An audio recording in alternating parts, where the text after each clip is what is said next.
Bastards! We have a right to work!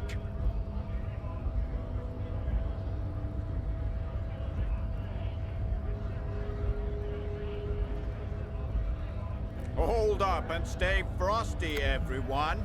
Cops are here.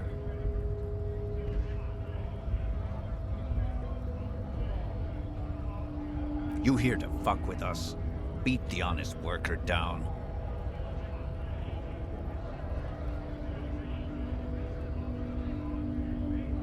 We're here to fight for a cause. Stripes usually have problems with people who have causes.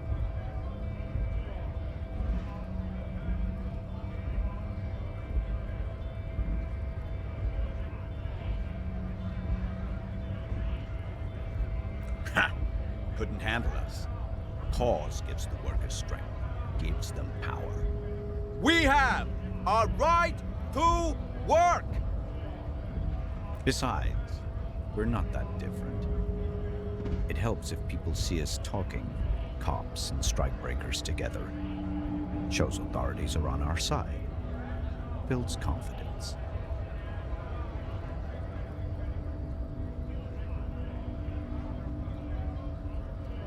Rights of people, rights of workers, to have gainful employment, to make a salary, and feed their families.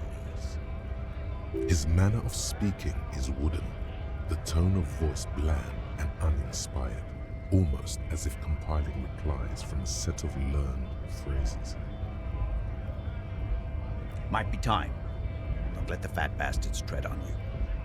Cops tend to side with the higher-ups, but you're essentially still workers. I don't trust cops, but I can see you understand the Right to work!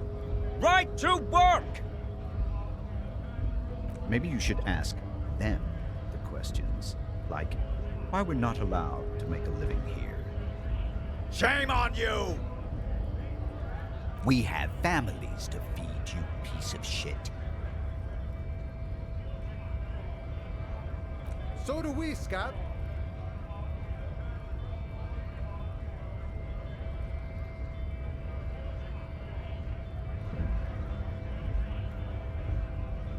Have fun. Union shits are on full strike. Don't think they're going to let you through the gates. I'm trying to meet their fat boss.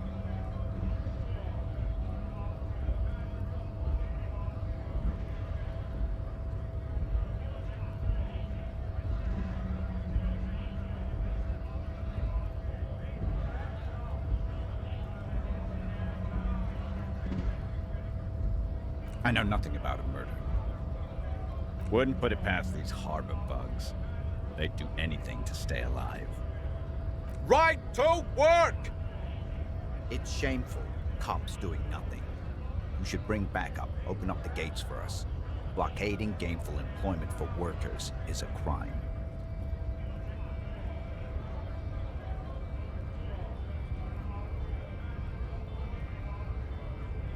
We are not picking a side in this just yet, sir. Pity. Let us work!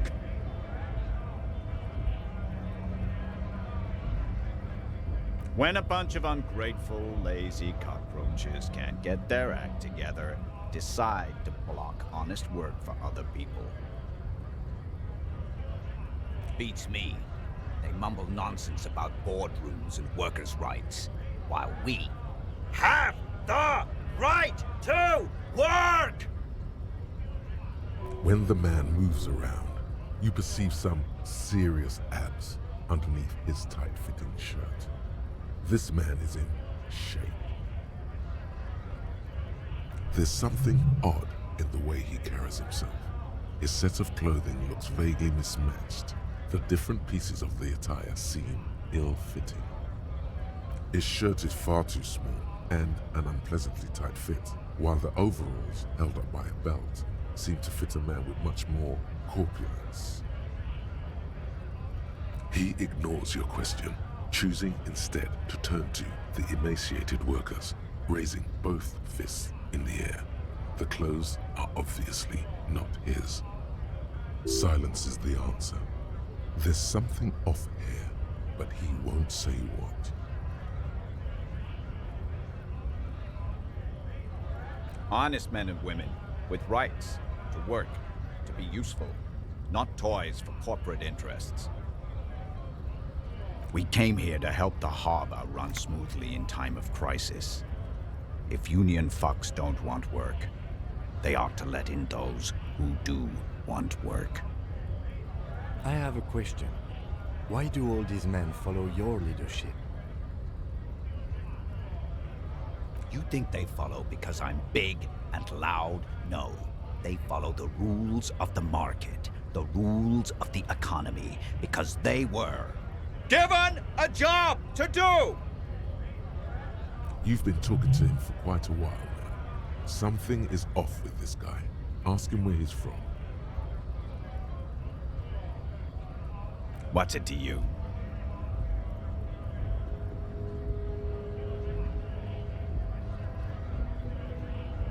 Big mess, caused by union greed. But I only fight for the rights of people. We're all workers, right? Workers stick together. Came from the eminent domain, in Jamrock. Backgrounds in odd jobs, heavy lifting, cargo hauling, bouncer work. I know the drill.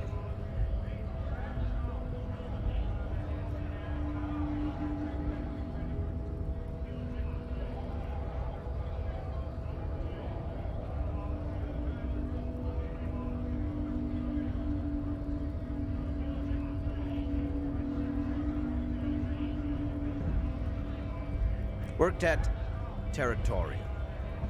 Ring a bell?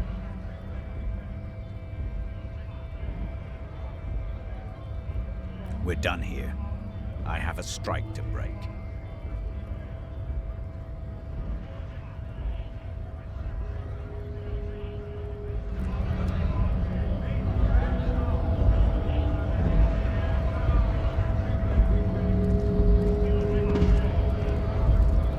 Scab? You're hazy on the notion of a scab. Smells like politics, though. Maybe it's got something to do with the flask he reaches for from time to time. A kind of a worm, content with mere survival. They come, they want to do our job for shittier pay, screwing over both themselves and us. Everybody loses. Beats me. Somewhere in the ground, I think.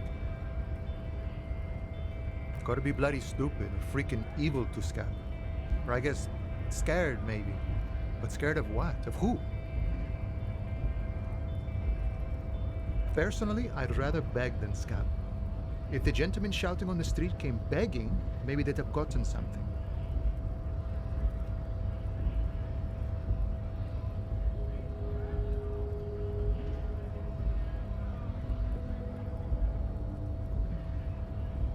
We've explained the matters, but they don't listen.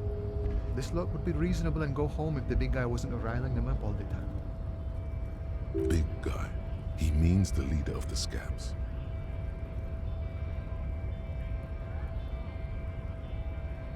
Good one, officer.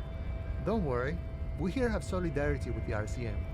Imagine, you cops going on a strike, but then another cop comes in and says, let us cop for less money.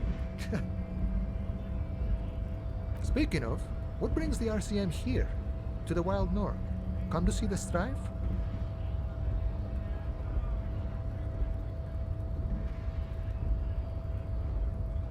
Sure thing, my friend. I can help you out.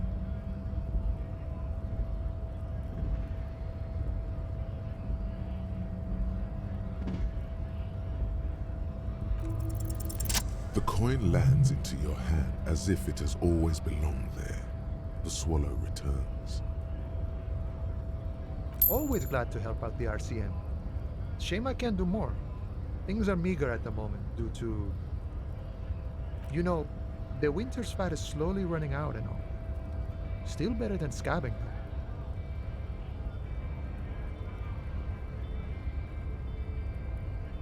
Nothing to worry about, really. The jam's a bit of a mess, cargo can't get in or out. The rationing is a bit stricter is all. Supplies should last the strike, though. I'm always glad to help out when possible. Not like these slithering scabs. My friend, I respect the right to roam. The open range awaits. I don't operate in that capacity. I'm not a granter of passage. The passage grants itself. If it's all so simple, why don't the strikebreakers just go up the stairs? Aye. Walk right past Measurehead and go in. Yeah, the 2.5 meter tall Semini supremacist there. Walk right past him. Then press the button to unlock the door. Then go past him again. And you enter the arbor through the office. Está.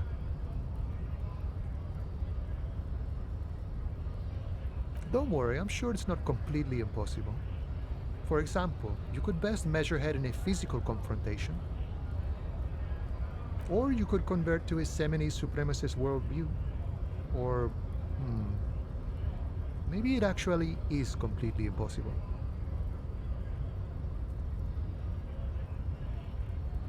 Not yet, no. He's incredibly strong. Nothing a couple of solid hooks from Dexter and Sinister won't fix. Jean-Luc himself would say the philosophy has proven overly heroic for the scabs to convert to. Not enough intuition. Sure.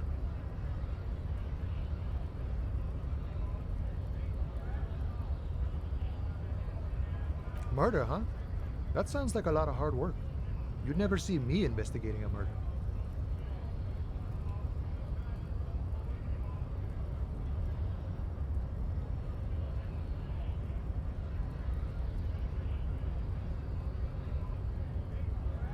Of course, Policia. It wasn't me. You can rule me out. Easier that way. He didn't do it. It's the truth. Murder, huh?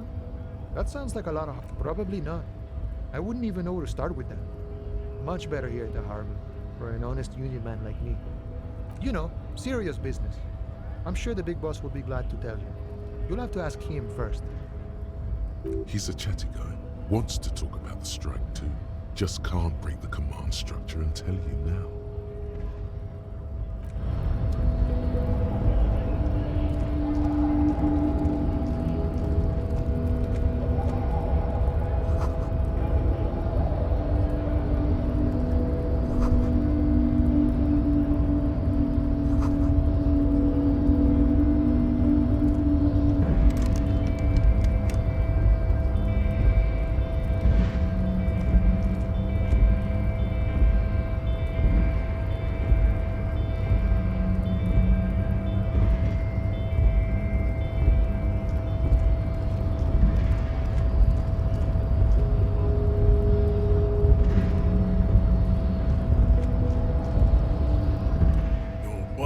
Betrays your degeneracy. Yeah, Measurehead. His body totally betrays his degeneracy.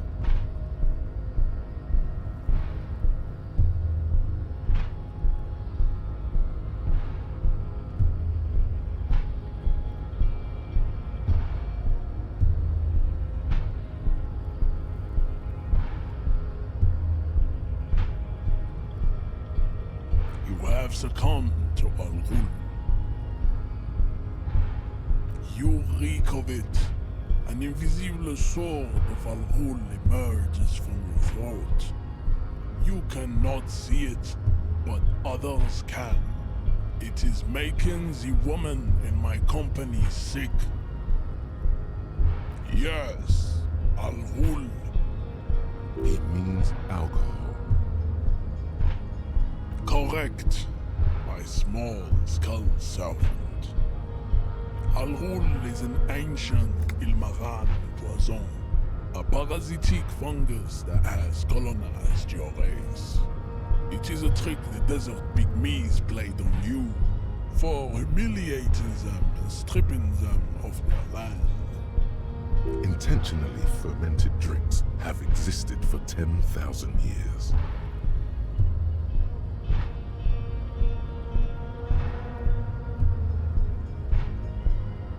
This is a fabrication the alchemists of Yizot and Bashir and their Rolam and Rul have fed you. Why don't you have another drink? Your features are not... Oh yeah, Measurehead.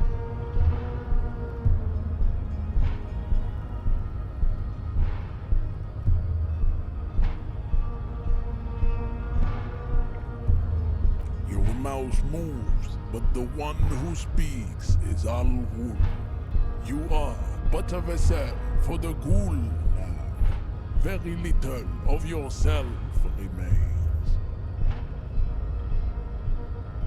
Occidental Haplogroup B4 is done giving orders around here.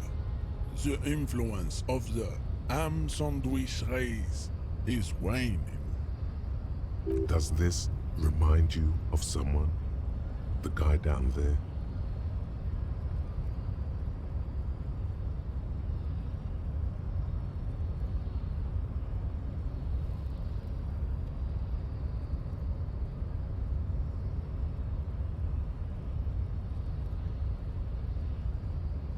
Look at my craniology.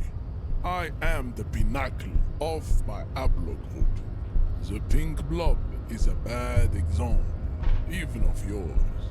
It saddens me. You were once a noble and powerful race. You gave the world eugenics, electricity, and powerful weapons of war like missiles and aerostatic aircraft. You made great gains in metallurgy, race theory, and statecraft. You dominated lesser cultures, like the deformed Hemians and the inexplicably potato-obsessed Quakers. But now your ascent to the genetic summit has halted. You are obsessed with sadness and with frivolous pop culture. You will be superseded. Isn't that right? There is a button right behind him, just out of reach. It must be the one that opens the door to the harbor. Enough with this begging. You should leave the stage of history with dignity by inviting the other races to a great world war. Bring your troops to the Simonine Islands and to Boogie Street, and we will pulverize you. When you are gone, we will build a museum for you. The walls will be lined with bottles of Al-Ghul, your beloved beverage. Inside, we will store the odes to homosexuality you call art, and your microcephalic skulls. This is your chance. He's talking. Rip into him with a punch and catch him off guard. No, there's a peaceful solution. You could internalize Measurehead's race theory. He would take you as one of his own. Do it now.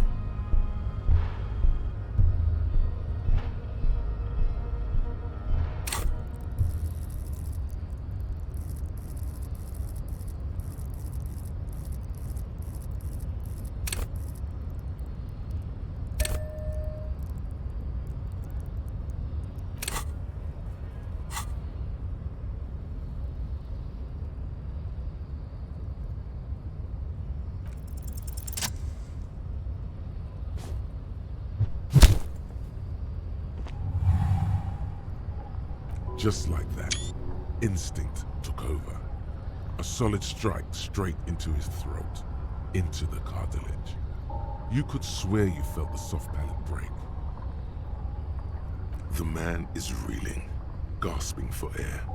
Time stands still around you.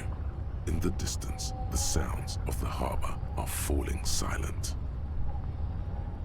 All you hear is a small gurgling sound as a trickle of blood appears on the man's lip.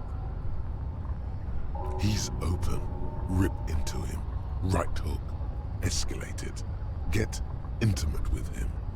Bring the hurt closer.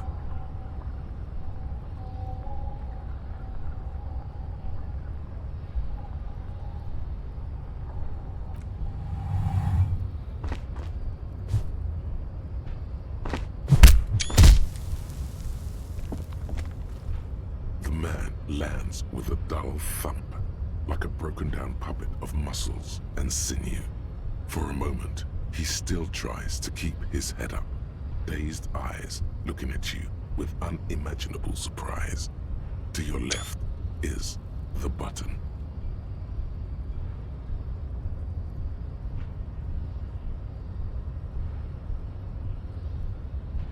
As you slam your fist on the button, the man collapses entirely, his head rolling to the side. Looks like you're the new measurehead now. No one is the new measurehead. Let's go before he gets up.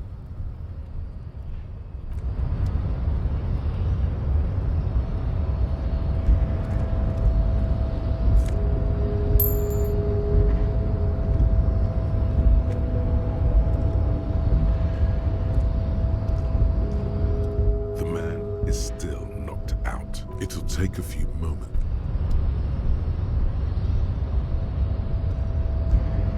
Yes?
On second glance, someone has forgotten to properly close one of the drawers.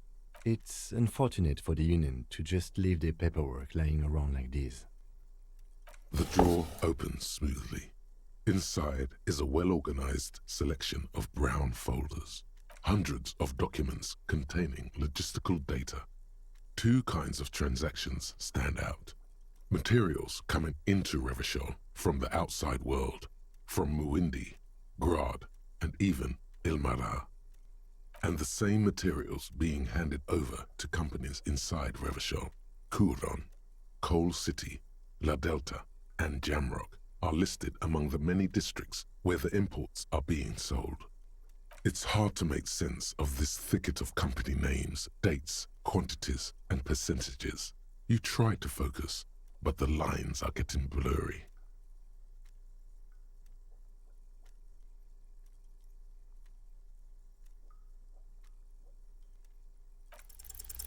Look how blurry all the lines on these papers are.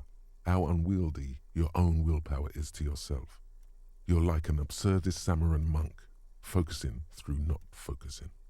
Hermeneutics was almost within your grasp, but now only vague letters float before your eyes. Less meaningful, but aesthetically more pleasing.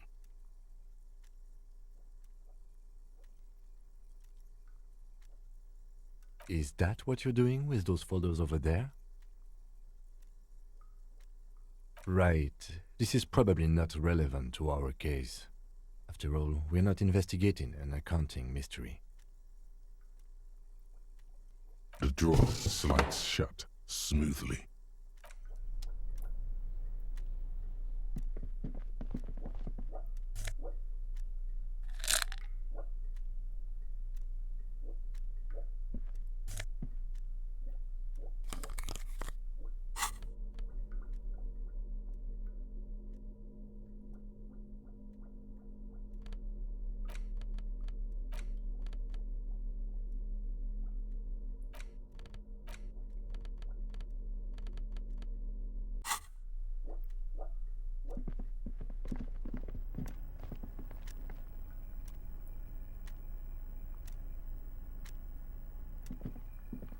An imposing combination of a punch clock and a payphone is looking down at you from the wall.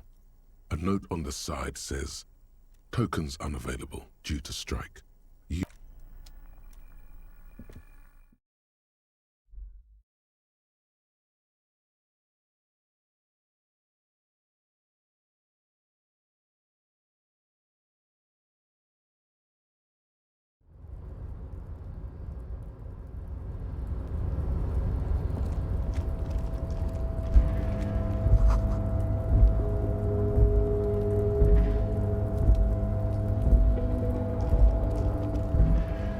Looks like someone left his tarpaulin cloak hanging on the railing here. The white rectangle of the Revachol Citizens Militia is clearly visible on it. This is your cloak. You can feel it.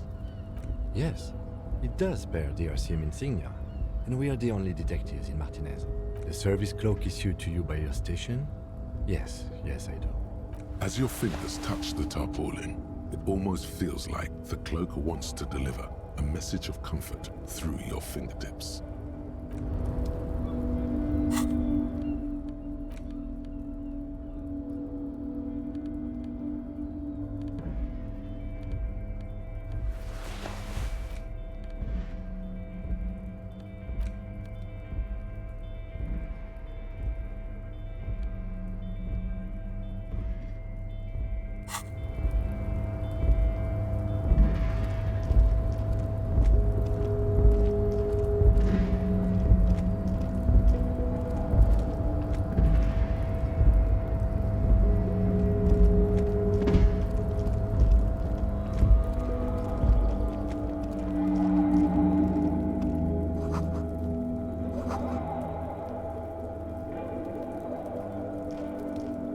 This is the night watchman's booth.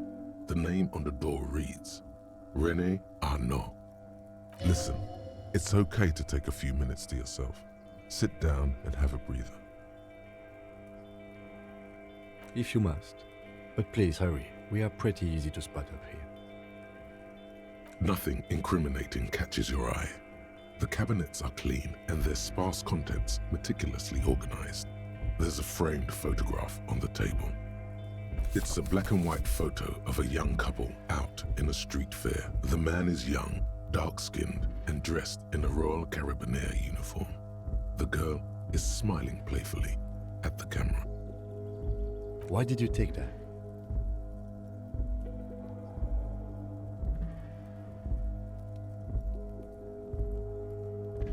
Fine, but let's move. I don't want to be seen snooping around. The chair is not as austere as the rest of the booth.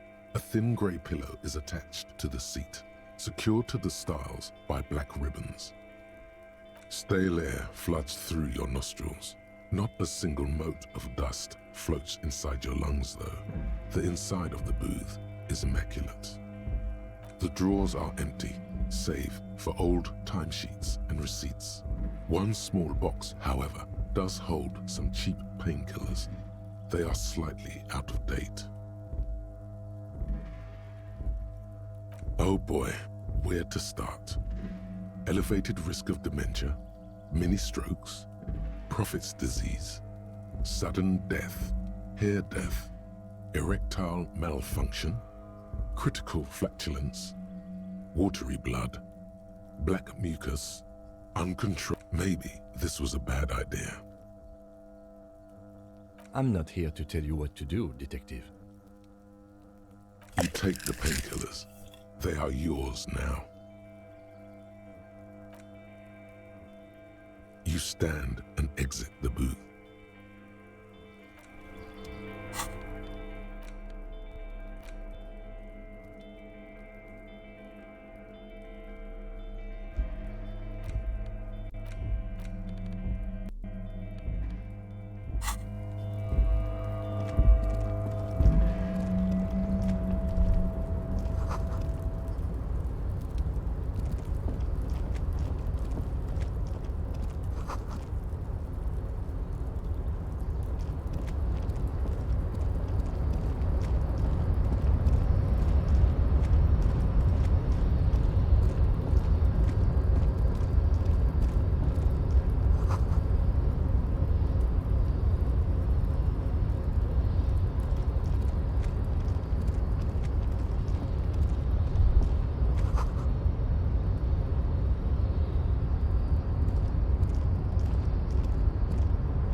The lyrics to this container song are being made up as he goes along.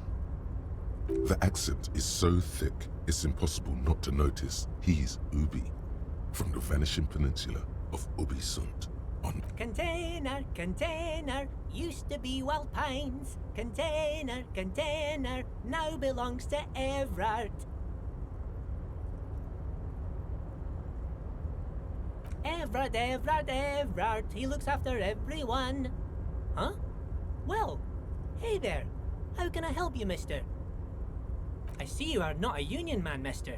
Did you get lost? You're not one of them scabs, are you? I mean, I don't personally mind. Folks is just folks, you know, and folks gotta eat.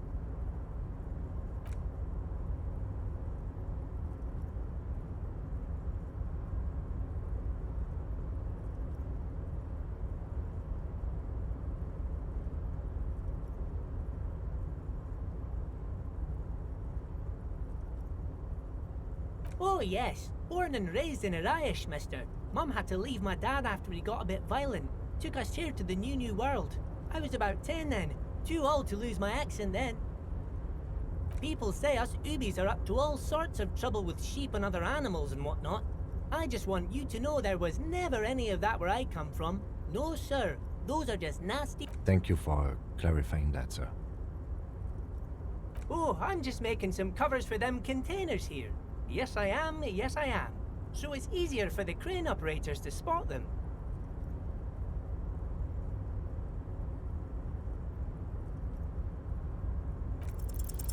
The containers in the yard are green in Wild Pine's livery, and the mountains rising behind Leo is all red in Union colors. It's like some red infection was spreading outwards from the container yard's core.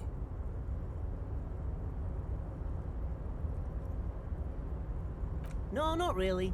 Mr. Evrart doesn't tell me all the big things. Says I go and tell them to everyone. Yes, they are hiding it from the inside. All the red containers have the Debarders Union logo on them. Oh, no trouble at all, mister. No trouble at all. Oh, most of the guys are down at the gates, keeping the scabs from coming in. We're on a strike. The whole union is. You don't have to work when you're on strike. Ha! We haven't worked for 2 months now. So no one is working? Not everyone is down there, of course. Mr. Evrart is in his office, where he always is. And Jean-Luc is guarding the gate. But Titus and his boys got into some drunken trouble and Evrart sent them on a nice vacation for a week or so.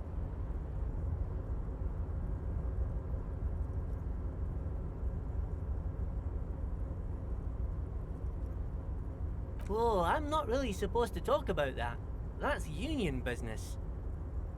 Him and his boys stirred up something in town. Probably drank too much and got into a fight or something. I heard Mr. Evrart telling them to take some time off.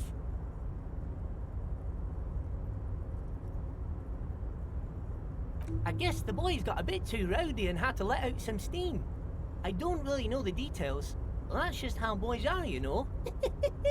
I haven't been in a fight since I was in middle school. Easy, Leo. Let's keep this on the hearties. Look at him. It's not going to be anything useful anyway. Don't fight it. Better to go with the flow. Too late. Leo's mouth is still moving, and the words are spewing forth. Words, words, and look, even more words. This guy could go on till the end of days. Now he's talking about some drunk sawmill owner who... No, he already switched to a prized fishing rod he apparently owned at some point. Yes, yes. Everybody needs a job, and this is mine. I'm Leonard, by the way. Leonard Bellick. But everyone calls me Leo. I'm like Mr. Everart's right-hand man when Mr. Edgar is out of town, and Mr. Edgar's right-hand man when Mr. Evrart is away.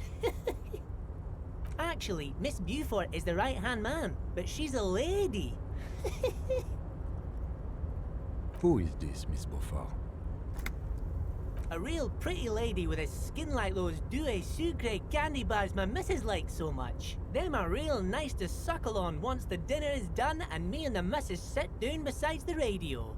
But I can't listen to the radio all the time. There's so much to do around here and I'm always busy keeping things running here. Yes I am, yes I am.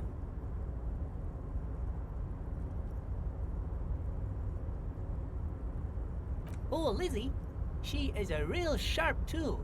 Mr. Evrart put her through some fancy school and everything, east of the river. 4 years she was gone, and when she came... He respects that word. That's obvious. But she's a real nice girl. Grew up in this here neighborhood. Knows everybody and gets along with everyone. Real pillar of the community one. If me missus and me was to have a child, I'd be real happy if she turned out like her. But she can't have kids. Dr. Lemaitre said so. And she knows about such things. Been a doctor for almost 50 years she has. So Evrart trained a lawyer named Miss Beaufort. Interesting. Yes, this place really seems to run like clockwork. Keep it up, Leo. Well, thanks a lot. Coming from you, it means a lot, really. Sometimes I feel some of the guys don't really get how much I bust my ass for them here. But you guys are alright. Oh, that one. That should be empty as far as I know. Lots of containers here have nothing in them. They're just waiting to be loaded up. Oh, you want Mr. Evrart then? He's an awfully nice fellow, he is. Him and his brother are both nice fellows. They've lived their entire lives in this here neighborhood. Guys like Mr. Evrart and Mr. Edgar, his brother, are real good guys. Made Martinez what it is today. Mr. Evrart and Mr. Edgar and I went to the same school we did when we were boys. Oh, Mr. Evrart is where he always is. In his office, of course. Bye-bye now.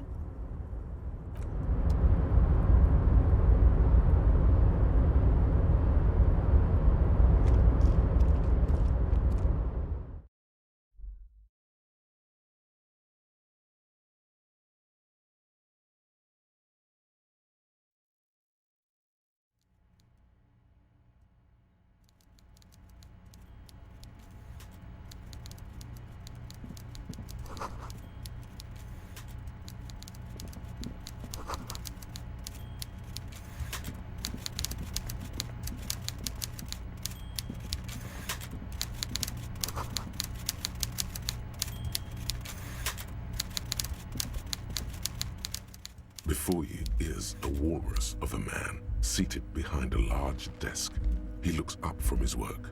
not the least bit surprised to see you. With great effort, he straightens himself up in his chair, yet says nothing. He simply stares at you. Welcome, Mr. Dubois, Mr. Kitsuragi. It's good of you two to stop by. Please, have a seat.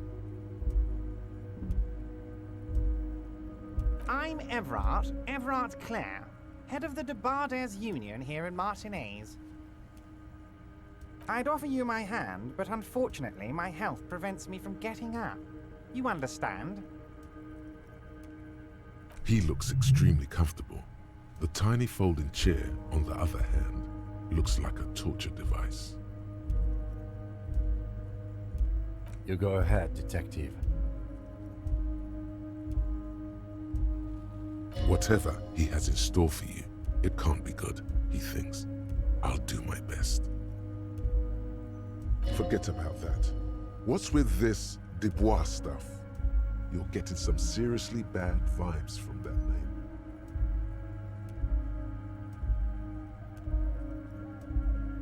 Please, Mr. Dubois, let us converse in a civilized manner, as equals. Take a seat. I insist. It's nothing.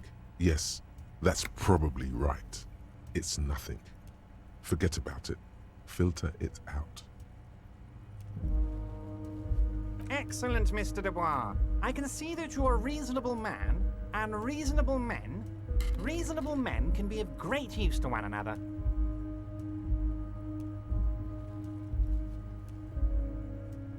So tell me, how can the head of the Debarders Union help a representative of the Revachol Citizens Militia to... The chair you're sitting on has got to be the most uncomfortable chair in the world. It's violating your backside. Oh, by the way, I heard you got a rather rude reception from a certain Lawrence Gart. Some people have no manners, it pains me to say. This should take care of that nonsense.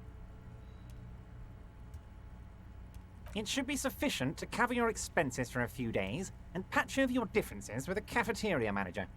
Go ahead, take it. Hey, that's 25 real. That's good money. Think of all the stuff you could.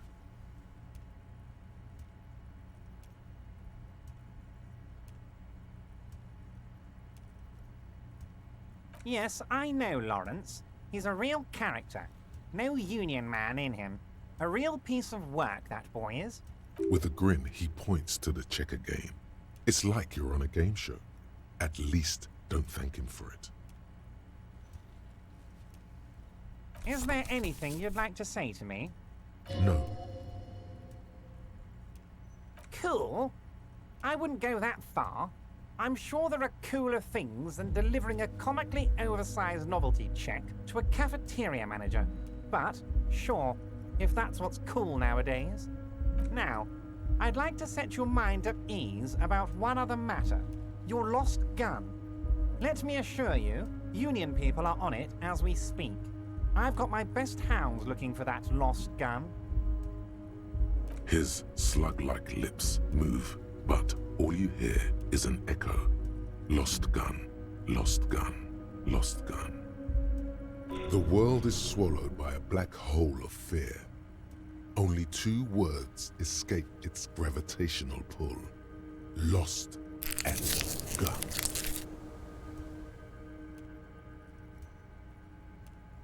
Oh God, why didn't you think of this before? Cops have guns.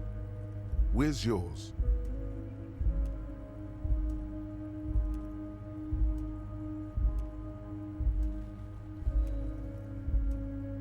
It's gone. Your gun is gone. There's nothing in your pockets.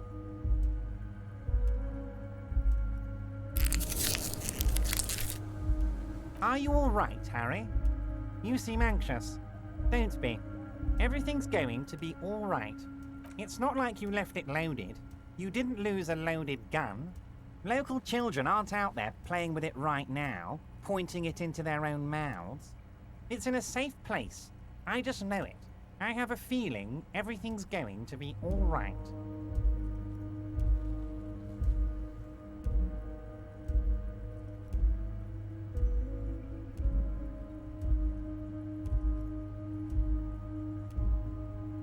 Officer, we will deal with this later.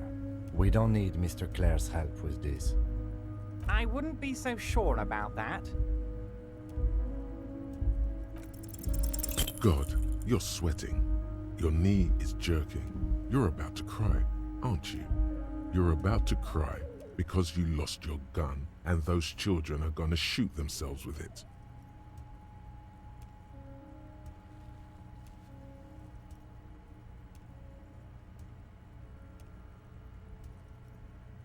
Mr. Dubois, you don't look so good. What is this, Mr. Dubois? He keeps repeating. What is he trying to pull here?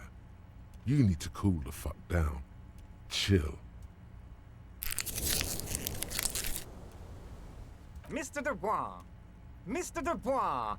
Harry!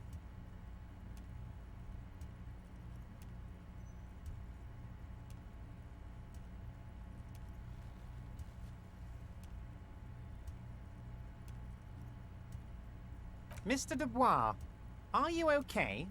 Can I get you a glass of water or something? Are you having some kind of medical emergency?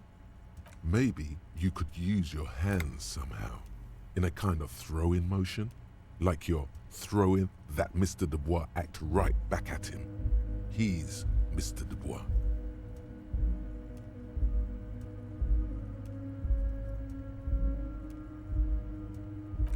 What an odd demonstration of...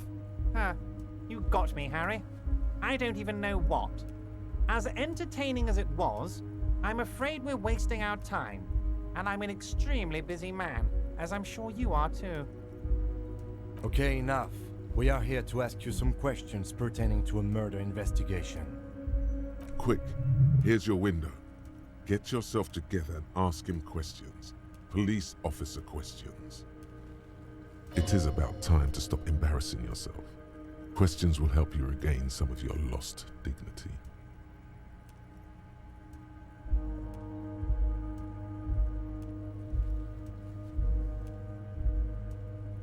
Am I going to ask? Hell, Harry. You spin-kicked my strongest man in the face. I saw it from my window. Would you ask a man like that how he got into your container yard? Don't worry, Harry. Between you and me, I'm not a huge fan of his race thing, but the Union did not get where we are today by frowning on eccentricity. Anyway, I assure you, I am a very well-informed man. Information reaches me before I even get the chance to request it. Of course, let us dispatch with the formalities. You call me Evrart, I call you Harry. My God, so it's true. I didn't want to believe it, but you are a fantastic science fiction amnesiac cop, aren't you? What are the odds of that? I think the odds of that are very low. It might be a good idea to hide your confusion. I mean, see what his game is first. So good to hear that, Harry. Apparently my sources were wrong. However, if you did have a spot of memory trouble, I could help you out. With my big fat folder. Words flow like a river of honey from his lips. I guess word has already reached him. No matter. No harm done. Are you trying to tell me you've gotten hold of some of our documents? Mr. Kitsuragi, would you mind? Me and Harry are talking about his lost identity right now. Don't just jump to the folder. That's not smart. Shows you're on the edge. Do some probing first.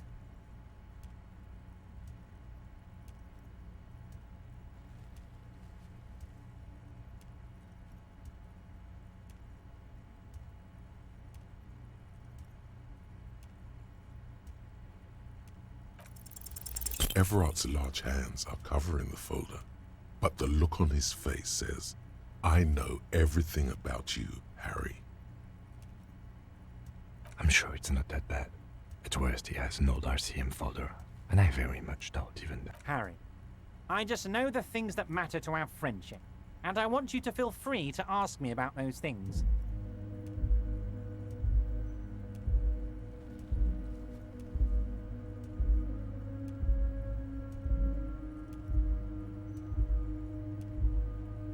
It's Harry.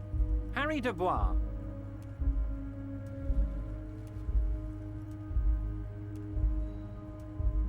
No, I'm really not.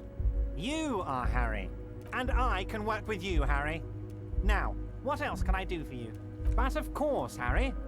Your precinct is the 41st and you live in Jamrock. You're a Jamrock boy. A long way from home, but that's okay. He doesn't really seem to know any more about... Family? Harry, you're not a family man. There's not one peep of family in here. Unless you think you're a family man, do you strike yourself as a family man, Harry? Well, yes. I'm sure you're going to make one little boy or a girl very happy and proud one day, Harry. Well, Harry, it looks like you like to party. Hard. And you like disco music. I guess you're a disco cop. I'm going to stand 100% behind you through all these changes, Harry. You need to... this? My friends in your organization gave it to me, Harry. This translates into, haha, you guys are so corrupt. I find that very suspicious. May I have a look? I'm afraid this is meant for Union eyes only, Mr. Kitsuragi. I'm sure you understand. Please continue, Harry. Of course, Harry, of course. Let's not linger on personal details and amnesia. You wanted something. Yes, your lost gun. My best men are on it. They're turning every stone, searching every playground, asking kids, grandmas, everyone. Your gun will be found, Harry. Let me assure you of that. It's just a matter of time and effort. The only way to find it seems to be working with him. He might even be holding your gun hostage.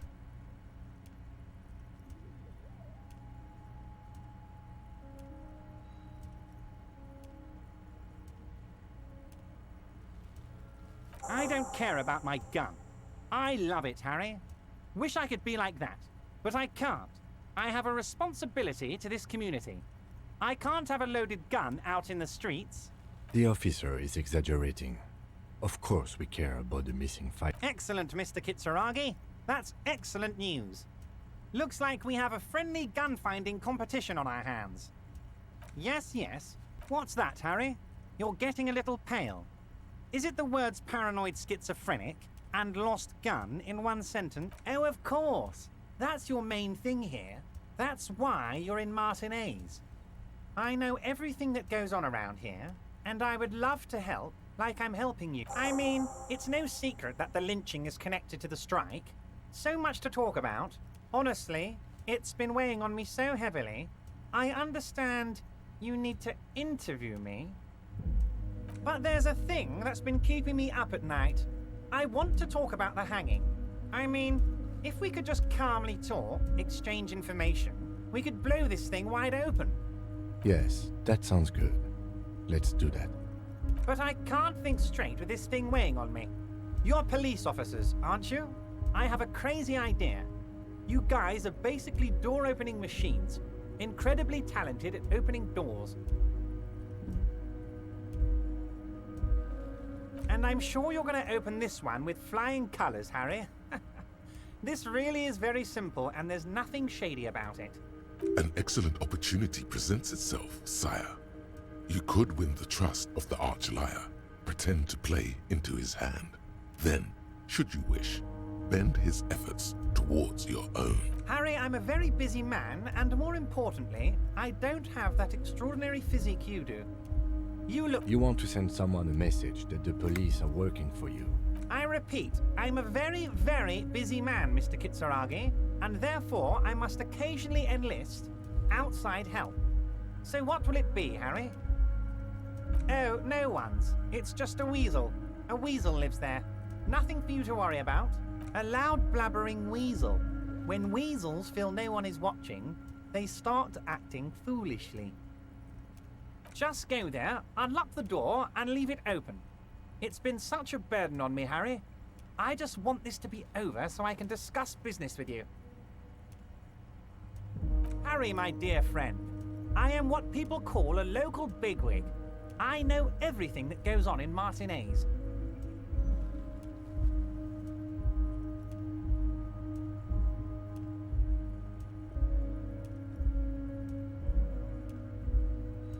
Fantastic, my friend. Just let me know when it's done and you can get the key from Manana. He's down by the gates. Manana's like a free agent in the Union. Special operations. Hardened socialist. A real free thinker too. He'll tell you precisely where the door is. One last thing, Harry. Just open the door. You don't need to go in or anything. I just want that weasel to come home and see the unlocked door. Wait. You need this to get in and out through the gate.